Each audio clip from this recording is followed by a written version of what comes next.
नमस्कार साथियों, आप सभी का स्वागत है हमारे YouTube channel DN Jha official में। साथियों, यदि आप PSC TRE, सक्षमता परीक्षा अथवा अन्य किसी भी प्रतियोगी परीक्षा की तैयारी करते हैं तो आप हमारे चैनल को सब्सक्राइब कर लें और हमारे चैनल पर जितने भी NCERT और SCERT के जो कंटेंट डाले गए हैं उस सब का अवलोकन करें, आपको निश्चित रूप से लाभ होगा। तो साथियों, आज हम SCERT वर्ग 8 के भूगोल की पुस्तक हमारी दुनिया के अंतर्गत इकाई 6 की चर्चा करेंगे और आज का हमारा टॉपिक है एशिया। तो आइए शुरू करते हैं आज के अपने इस क्लास का। यह आकाशवाणी है, अब आप नारायण मित्तल से समाचार सुनिए। विश्व के नक्शे पर दक्षिण सूडान नामक एक संप्रभु देश का उदय हुआ है। यह अफ्रीका महादेश का 54वां देश है। रेडियो पर जैसे ही यह समाचार राजू ने सुना, अपनी बड़ी दीदी से पूछ बैठा, दीदी, यह महादेश क्या होता है और भारत किस महादेश में है? दीदी मुस्कुराई और बोली, विशालतम भूभाग जहां विभिन्न प्रकार की भौगोलिक विभिन्नताएं पाई जाती है महादेश कहलाता है। साथियों, यह महादेश की परिभाषा है, इसे आप अपने मना मस्तिष्क में संभालें। विशालतम भूभाग जहां पर विभिन्न प्रकार की भौगोलिक विभिन्नताएं पाई जाती है महादेश कहलाता है। सामान्यतः कई देश इसके अंतर्गत आते हैं। हम लोग एशिया महादेश में रहते हैं। राजू, आज मैं तुम्हें एशिया महादेश के बारे में बताती हूँ। दीदी अब एशिया महादेश के बारे में बच्चों को विस्तृत रूप से बता रही है। एशिया विश्व का सबसे बड़ा महादेश है। इस महादेश में विश्व की सर्वाधिक आबादी रहती है। पृथ्वी के स्थल भाग का लगभग 30% हिस्से पर एशिया महादेश का विस्तार है। विश्व की आबादी 60% जनसंख्या यहाँ रहती है। साथियों, कई प्रश्न यहाँ हो गए। पहला कि सबसे बड़ा महादेश कौन है? एशिया महादेश। हम लोग किस महादेश में रहते हैं? भारत किस महादेश में? एशिया महादेश। ये विश्व का सर्वाधिक आबादी वाला महादेश एशिया महादेश है। यह एशिया महादेश विश्व के समस्त क्षेत्रफल का स्थल का लगभग 30% हिस्सा है, जबकि इसमें विश्व की आबादी की लगभग 60% जनसंख्या पाई जाती है। भारत और चीन जैसे दो बड़े देश इसी महादेश में पाया जाता है, जिसकी जनसंख्या आप जानते हैं कि बहुत ज़्यादा है। तो विश्व की 60% जनसंख्या एशिया महादेश में पाई जाती है और विश्व की 30% जो भूमि है, कुल भूमि का, वो उसका विस्तार एशिया महादेश का है। अब आगे बढ़ते हैं साथियों। यहाँ पर अब एशिया महादेश के विस्तार को समझाया गया है, कहाँ पर कौन सी रेखाएं, कौन सा महादेश, इसके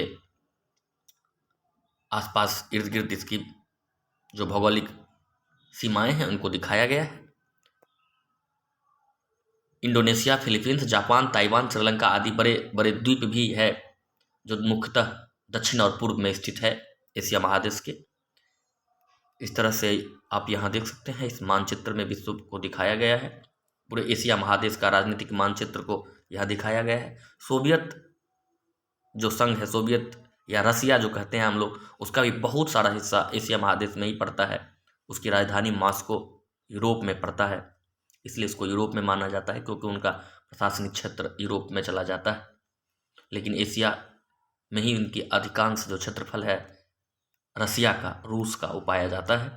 तो एशिया का राजनीतिक मानचित्र का आप गहन अवलोकन कर लेंगे। आगे बढ़ते हैं साथियों। आगे एशिया के नक्शे पर पामीर की गांठ से जुड़ी सभी पर्वत श्रृंखलाओं, पठारों की रूपरेखा खींचने के लिए कहा जा रहा है। जो पामीर की गांठ है एशिया के महाद्वीप पर, यहाँ देखिए, भूखंड होने के कारण यहाँ प्राकृतिक बनावट में बहुत विविधताएं पाई जाती है। यहाँ पहाड़, पठार, मैदान सभी मिलते हैं। यदि उपग्रह से प्राप्त चित्रों को हम देखें तो एशिया के मध्यवर्ती हिस्से में मोरदार पर्वत की विशाल श्रृंखला मिलती हैं। ये श्रृंखलाएं पामीर के पठार के विभिन्न दिशाओं में फैली हुई है। इसके पश्चिमी भाग में दक्षिण पश्चिम एशिया के पहाड़ों की श्रृंखलाएं हैं। यहाँ आर्मीनिया की गांठ की महत्वपूर्ण स्थान रखती है। पामीर की गांठ से दक्षिण पूर्व हिस्से में हिमालय पहाड़ की श्रृंखला फैली हुई है। यह संसार की सबसे ऊंची एवं नवीन पर्वत श्रृंखला है। इसकी सबसे ऊंची चोटी माउंट एवरेस्ट है, जो विश्व का सबसे ऊंचा शिखर है। इसकी ऊंचाई 8848 मीटर है। हिमालय तथा कुनलुन पर्वत श्रेणी के बीच तिब्बत का पठार है। इसे संसार की छत कहते हैं। यह विश्व का सबसे ऊंचा पठार है। एशिया महादेश के दक्षिण में अरब के पठार एवं दक्षिण भारत के प्रायद्वीपीय पठार अत्यंत प्राचीन है। पृथ्वी की उत्पत्ति के साथ ही इनका निर्माण हुआ है। राजू ध्यानपूर्वक सब सुन रहा था दीदी की बात को। दीदी ने आगे कहा, राजू, एशिया के दक्षिणी भाग में उपजाऊ नदियों के मैदान पाए जाते हैं। इसमें उत्तरी भारत का विशाल मैदान बहुत ही महत्वपूर्ण है। हम लोग भी इसी क्षेत्र के निवासी हैं। ये सारी बातें दीदी राजू को बता रही है। राजू बोल पड़ा, कितना अच्छा है हमारा विशाल मैदान। राजू खुश हो गया। यह हम लोगों के लिए सौभाग्य की बात है कि उत्तर भारत का यह विशाल मैदान, जहां हम लोग रहते हैं, गंगा, सिंधु और ब्रह्मपुत्र नदियों द्वारा लाई गई मिट्टियों से बना है। सभी फैक्ट है साथियों। उत्तर भारत का विशाल मैदान किससे बना है? गंगा, सिंधु और ब्रह्मपुत्र द्वारा लाई गई नदियों द्वारा लाई गई मिट्टियों से बना है और बहुत ही उपजाऊ क्षेत्र है। अब यहाँ एक बात है, दोआब क्षेत्र। दो नदियों के बीच की भूमि को दोआब कहते हैं। दो नदियों के बीच की भूमि दोआब कहलाती है। ये आप याद रखेंगे। आगे बढ़ते हैं। इसी तरह से बातचीत दीदी के साथ चल रही है इनका। राजू और उनके दीदी के बीच एशिया महादेश के बारे में वार्तालाप की महत्वपूर्ण बिंदुओं को नोट करने के लिए कहा जा रहा है, जहाँ से महत्वपूर्ण प्रश्न बनते हैं परीक्षाओं में। आप साथियों इसे नोट कर लेंगे। और आगे बढ़ते हैं। जलवायु, वनस्पति। तो अगले दिन मौका देखकर राजू दीदी के पास जा बैठा। राजू को आया देख दीदी ने कहा, मुझे मालूम है कि तुम एशिया के बारे में जानना चाहते हो। पहले बताओ तो सही, कल मैंने क्या क्या बताया। राजू ने सब बता दिया। उसकी दीदी ने बताया जो उसकी दीदी ने बताया था। दीदी बहुत खुश हुई और राजू ने कहा कि आज मैं तुम्हें एशिया की जलवायु के बारे में बताती हूँ। राजू सचेत होकर बैठ गया। दीदी कहने लगी, एशिया महादेश की जलवायु में काफ़ी विविधता है। इस महादेश में सर्वाधिक ठंडा प्रदेश और सर्वाधिक गर्म प्रदेश तो पड़ता ही है, सबसे आर्द्र और सबसे शुष्क क्षेत्र भी पाए जाते हैं। इस महादेश का अक्षांश एवं देशांश विस्तार बहुत अधिक है। समुद्र तट से स्थलीय भाग की दूरी काफ़ी है, इसलिए महाद्वीपता की अधिक स्थिति पाई जाती है। एशिया के उत्तरी भाग की जलवायु अत्यंत ठंडी है। रूस स्थित बरखोयांस्क का तापमान -90 डिग्री सेल्सियस तक पहुंच जाता है। समुद्र से अधिक दूरी के कारण समुद्र के से सम प्रभाव का अभाव महाद्वीपता कहलाती है। महाद्वीपता क्या होता है? समुद्र से अधिक दूरी होने के कारण जो वहाँ की जलवायु में समता का अभाव हो जाता है, सम प्रभाव का अभाव पाया जाता है, इसे महाद्वीपता कहा जाता है। इसमें जाड़ा अधिक ठंड और गर्मी अधिक गर्मी होती है। इसमें दैनिक व वार्षिक तापांतर अधिक होता है तथा समुद्र से दूरी के कारण नमी युक्त हवाएं यहाँ तक पहुँचते पहुँचते शुष्क हो जाती है, इसलिए यहाँ वर्षा अपेक्षाकृत कम होती है। इतनी ठंड, राजू अनायास बोल पड़ा। ये जो उन्होंने कहा कि रूस में एक जो स्थान था बरखोयांस्क, जिसका तापमान -90 डिग्री सेल्सियस तक पहुंच जाता है, ये सुनकर काफ़ी आश्चर्य में पड़ जाता है राजू। दीदी अचानक मुस्कुराते हुए बोले, अरे सबसे गर्म देश मित्रावा, कुवैत एशिया में ही है। तो ये भी फैक्ट है साथियों। सबसे गर्म प्रदेश जो है वो मित्रावा है, जो कि कुवैत में है और वो ये एशिया महादेश में ही है। लेकिन दक्षिणी क्षेत्र की जलवायु खुशनुमा है। यहाँ अधिकांशतः गर्मी का मौसम रहता है।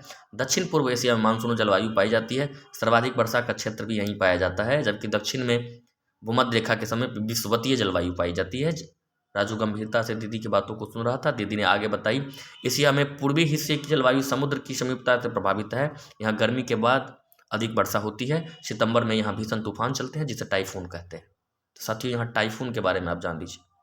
एशिया में पूर्वी हिस्से की जलवायु समुद्र की समीपता से प्रभावित है, अर्थात पूर्वी एशिया की जलवायु समुद्र के नज़दीक होने के कारण प्रभावित है और गर्मी में यहाँ बहुत अधिक वर्षा होती है। सितंबर में वहाँ एक भीषण तूफान चलते हैं पूर्वी एशिया में, जिसे टाइफून कहा जाता है। इस क्षेत्र में महासागरीय जलधाराएं क्यूरेशियो बहती है। क्यूरेशियो नाम की एक महासागरीय जलधाराएं पूर्वी एशिया में बहती है, प्रशांत महासागरीय क्षेत्र में। इसमें उत्तर के तटीय भाग से ठंडी जलधारा आकर मिलती है, जो आसपास के क्षेत्र का तापमान काफ़ी कम कर देती है। क्यूरेशियो जलधारा बहती है, उसमें उत्तर के तटीय भाग से आकर एक ठंडी जलधारा मिलती है और जो तापमान को काफ़ी कम कर देती है, और उस ठंडी जलधारा का नाम क्यूराइल है। यह जलधारा क्यूराइल के नाम से जानी जाती है। और जहाँ पर ठंडी और गर्म जलधाराएं मिलती है, वहाँ दोनों के संपर्क से घना कोहरा छाया रहता है। उस स्थान पर महासागरीय जो घटनाएं, समुद्री घटनाएं होती है, ठंडी जलधारा और गर्म जलधारा जिस स्थान पर मिलता है वहाँ ऊपर में कोहरा छा जाता है। लेकिन मछलियों के विकास के लिए यह जगह अनुकूल होती है। इसमें प्लैंकटन नाम के सूक्ष्म पौधे काफ़ी मात्रा में पाए जाते हैं। याद रखिएगा, प्लैंकटन, जहाँ पर पूर्वी एशिया में महासागरीय धाराएं मिलती हैं, ठंडी और गर्म जलधाराएं मिलती हैं, वहाँ पर मछलियों के विकास के लिए बहुत उपयुक्त अनुकूल वातावरण होता है। वहाँ पर एक सूक्ष्म पौधा मिलता है प्लैंकटन, जिसका नाम है, मछलियाँ इसे खाती है चाव से। आगे बढ़ते हैं साथियों। धरती और आकाश के बीच जलवायु वनस्पति जीव जंतु को सम्मिलित रूप से बायोम कहते हैं। ये भी फैक्ट है। धरती और आकाश के बीच जो जलवायु है, वनस्पति है, जीव जंतु है, इस सभी को सम्मिलित रूप से बायोम कहा जाता है। एशिया में प्राय सभी प्रकार के बायोम पाए जाते हैं। ये सभी पारितंत्र में शामिल होते हैं। एशिया का एकदम से उत्तरी भाग जो टुंड्रा प्रदेश कहलाता है, एशिया का एकदम उत्तरी लास्ट अगर कहा जाए नॉर्दर्न जो पॉइंट है वो टुंड्रा प्रदेश कहलाता है। यहाँ घास, काई और अन्य छोटे छोटे पौधे पाए जाते हैं। रेंडियर यहाँ का मुख्य पशु है। कहते हुए दीदी ने रेंडियर का चित्र दिखाया। साथ में यहाँ देखिए रेंडियर है। एशिया का उत्तरी पॉइंट है टुंड्रा प्रदेश, यहाँ पर ये रेंडियर नामक पशु पाया जाता है। टुंड्रा प्रदेश के दक्षिण में टैगावन जो टुंड्रा प्रदेश, ये टुंड्रा प्रदेश के दक्षिण में टैगावन का क्षेत्र है, वहाँ पर ये रेंडियर मिलते हैं। टुंड्रा प्रदेश में के दक्षिणी भाग में क्या पाया जाता है? टैगावन। और उस पर वहाँ पर ये क्या मिलते हैं? रेंडियर नाम का वो पशु मिलता है। और इस टैगावन में स्प्रूस, लार्च, फर, नुकीली पत्तियाँ वाले कोंधारी वन मिलते हैं। टैगावन में क्या मिलते हैं? स्प्रूस, लार्च, फर आदि वाली नुकीली पत्ती वाली वन मिलते हैं, कोंधारी वन इसे कहते हैं। और पशु इसमें लोमड़ी, सिंह, सील, मिंक इत्यादि पशु पाए जाते हैं। इसमें दक्षिण के क्षेत्र में चौड़ी पत्ते वाले और नुकीली पत्ती वाले दोनों ही प्रकार के वृक्ष मिलते हैं, इसलिए इसे मिश्रित वन कहते हैं। इसी टैगा वन के दक्षिणी भाग में दोनों ही प्रकार के वन मिलते हैं, चौड़ी पत्ती वाले और नुकीली पत्ती वाले, इसलिए इसको मिश्रित वन कहते हैं। आगे बढ़ते हैं साथियों। समशीतोष्ण घास का मैदान स्टेपी घास का मैदान कहलाता है। ये भी याद रखिएगा, समशीतोष्ण घास का मैदान क्या कहलाता है? स्टेपी। इस प्रदेश का मुख्य पशु बारहसिंगा है। एशिया के दक्षिण पश्चिम व उत्तर मध्य मंगोलिया के अंदर के प्रदेश में मरुस्थलीय वनस्पति पाई जाती है। यहाँ छोटे कांटेदार मोमी चिकनी पत्तियों वाली वनस्पतियाँ पाई जाती है। महादेश के दक्षिण पश्चिम में अरब और थार का मरुस्थल है। मध्यवर्ती हिस्से में गोबी और तिब्बत का शीतोष्ण मरुस्थल है। शीतोष्ण पर्वतीय भाग में याक प्रमुख पशु है। उष्ण मरुस्थल में ऊंट प्रमुख पशु है, जिसे मरुस्थल का जहाज भी कहते हैं। यह पशु कई दिनों तक बिना पानी पिए रह सकता है। दक्षिण एशिया में मानसूनी वन पाया जाता है। यहाँ साल, चंदन, सागवान जैसे उपयोगी वृक्ष मिलते हैं। हाथी यहाँ का विशिष्ट पशु है। सभी फैक्ट है साथियों, बस सुनना है और अपने अंतःकरण, मना, मस्तिष्क में इसको समाहित करते जाना है। पूर्वी एशिया में अपेक्षाकृत ठंडी जलवायु मिलती है, इसलिए यहाँ शीतोष्ण वन पाए जाते हैं। एशिया के एकदम दक्षिणी भाग में जहाँ विषुवतीय जलवायु है, वहाँ विषुवत रेखीय वन पाए जाते हैं। दक्षिणी भाग में विषुवत रेखीय जलवायु है एशिया में, वहीं पर विषुवत रेखीय वन पाई जाती हैं। पूर्वी भाग में ठंडी जलवायु पाई जाती है, इसलिए यहाँ पर शीतोष्ण वन पाए जाते हैं।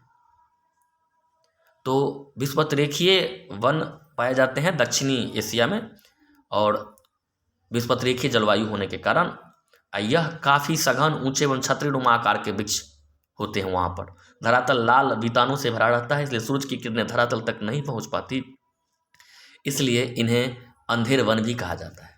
यानी विषुवत रेखीय वन को अंधेर वन भी कहा जाता है। सूरज की किरणें धरातल तक नहीं पहुँच पाती है। वहाँ पर वन काफ़ी सघन होते हैं, इसलिए सूरज की किरणें धरातल तक नहीं आती है।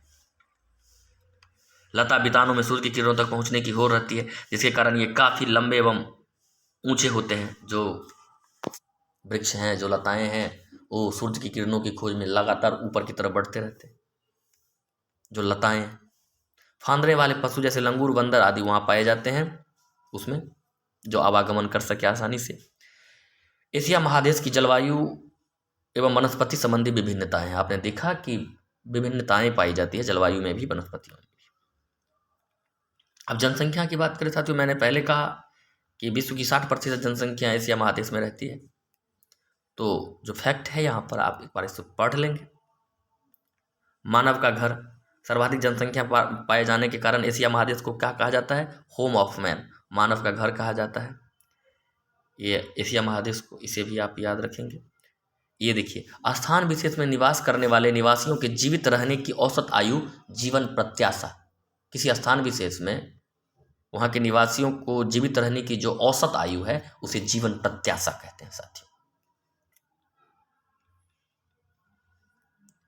दक्षिण एशिया के 8 महत्वपूर्ण देशों का संगठन सार्क कहलाता है, याद रखिए। दक्षिण एशिया क्षेत्रीय सहयोग संगठन SAARC. South Asia SA, South Asia regional corporation. SAARC जो है दक्षिणी एशिया क्षेत्रीय सहयोग संगठन।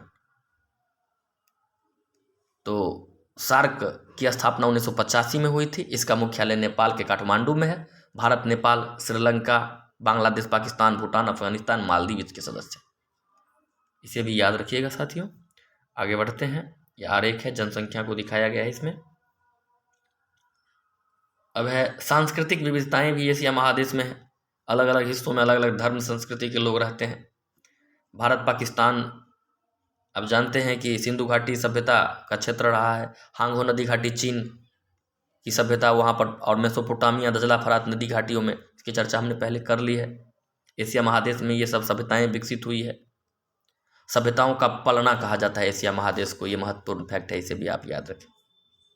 सभ्यताओं का पलना किसे कहा जाता है? क्रैडल ऑफ सिविलाइजेशन, एशिया महादेश को।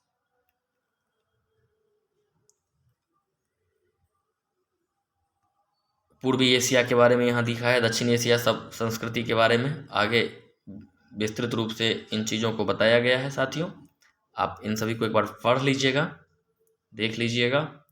अब जो महत्वपूर्ण प्रश्न है उसकी तरफ हम आपको लिए चलेंगे, और इससे पहले ये महत्वपूर्ण फैक्ट है जहाँ से प्रश्न बनेंगे। सबसे गर्म स्थान मित्रावा है, कुवैत में। सबसे ठंडा स्थान बरखोयांस्क, साइबेरिया, रूस में पाया जाता है। मीठे पानी की झील बैकाल झील है, रूस में। सर्वाधिक वर्षा वाला स्थान मौसिनराम, मेघालय में पाया जाता है। संसार का छत पामीर की पठार को कहा जाता है। सभ्यताओं का पालना एशिया महादेश। उगते सूरज का देश जापान है। हाथियों का देश थाईलैंड है। अंकोरवाट का मंदिर कंबोडिया को कहा जाता है। सबसे लंबी दीवार चीन की दीवार है। सबसे ऊंचा सड़क मार्ग खरदुंगला, लेह, भारत में है। सबसे ऊंची बिल्डिंग बुर्ज खलीफा संयुक्त अरब अमीरात में है। समुद्र पर सबसे लंबा पुल चीन में बनाया गया है। पूर्व का वेनिस बैंकॉक को कहा जाता है, जो कि थाईलैंड की राजधानी है। ताजमहल आगरा में पाया जाता है, जो कि भारत में है। सबसे ऊंचा रेल मार्ग चीन में है। तो साथियों, अब अभ्यास के प्रश्न है। अब देख लीजिएगा, जहाँ से प्रश्न बन सकते थे हमने उनकी चर्चा की। आपका समय बर्बाद करना हमने उपयुक्त नहीं समझा, इसलिए हम थोड़ा आगे बढ़ गए। एशिया के पूरब में है प्रशांत महासागर। संसार की छत कहलाती है पामीर का पठार। एशिया के दक्षिण भाग की जलवायु विषुवतरेखीय है, वहाँ विषुवतीय वन पाया जाता है। सर्वाधिक मुस्लिम आबादी वाला देश है इंडोनेशिया, ये फैक्ट याद रखिएगा।